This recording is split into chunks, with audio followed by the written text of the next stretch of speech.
In the last exercise, we were doing some contact analysis, letting it hit itself and stop automatically. And it looked like a water noodle. It was kind of going crazy. It was going all over the place. And you could see that it was a real rough way to look at how this thing was going to move around. Now, something like this is not going to be automated. It's not going to have motors or servos in here to drive this. It's going to be one of those probably friction type deals where you tighten up each joint so that you can move it around manually. But once you let go of it, it's going to pretty much stay where it is. But what we can do is we can come in here and cheat and see how it's going to move. So I can see, for example, right here, there's an angle. It's saying, hey, keep this 180 degrees. If I right click on this, say drive constraint, what it will do is it will actually kind of come out and show me how it can move. 260. I could even come up, pull it way out there, go down, and see how that's going to move. I could come in here to this one. See, there's nothing in there that's going to tell this one how to hold. Look at this one. This one's grounded. Unground it. So now what we're going to do is we're going to put a constraint on this back arm. We'll select the first surface, which would be the back of this arm. Then we'll go down and select the next component with an angular constraint. We'll type in 90. If 90 inverts it, we can reverse it to a negative 90. A lot of times that'll happen with constraints, so you'll need to reverse it. So now that we've set the angle constraints on our component there, let's go and make this little connecting bracket level to the floor.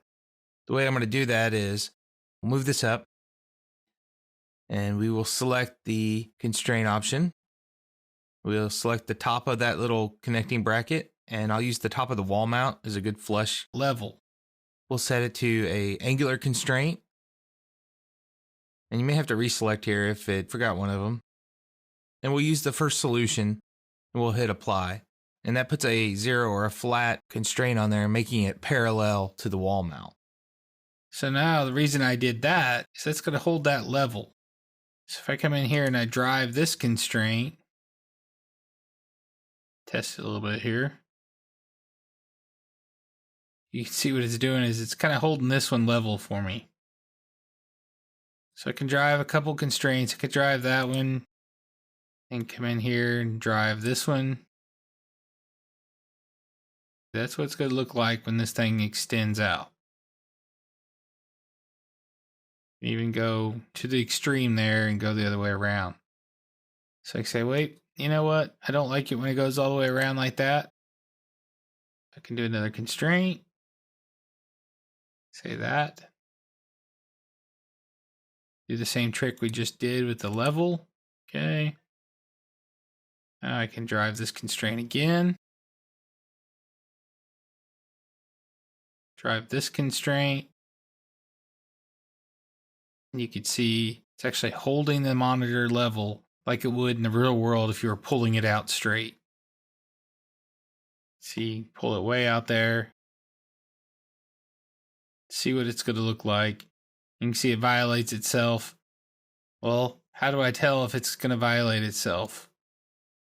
I can actually do collision detection. I'm going to go backwards here. Takes a little bit longer because it's going to have to calculate. As soon as it runs into something, it says, hey, I've detected collision. It's going to show me that at 229 degrees, we detected collision. 228 degrees it did, and it'll keep doing that 1 degree at a time till I cancel it. So I can actually see what it's going to do, where it's going to run into itself, and I can do some real simple analysis with this. I can record it. This isn't my monitor lift I created. This is another version from somebody else. This is just for lesson plans, but I had one where I was trying to show my customer what was happening and where there was an interference, and I actually recorded the video of it going up and hitting the part that it was going to hit and sent that to them, and they were able to watch that, and they absolutely loved it. And now I actually have to send them videos all the time for their marketing department to be able to go through and show people how this thing's going to work. So I show it going up and down and different things like that. So you can do this. You can actually add some value to yourself for your company. You can work with your marketing and sales teams, and you can do little videos like this and show your product in action and do some just real simple automations. You just hit this little record button. It'll come up and ask you, how do you want to record it, WAV or AVI? Hit save, and it'll record it as you run your little simulation there. Real fun tool to use, real powerful tool to use. So you can go through and do your different things and get a real-time 3D design analysis of your part. Very cool to do. Try it. See what you can do with this little LCD monitor stand.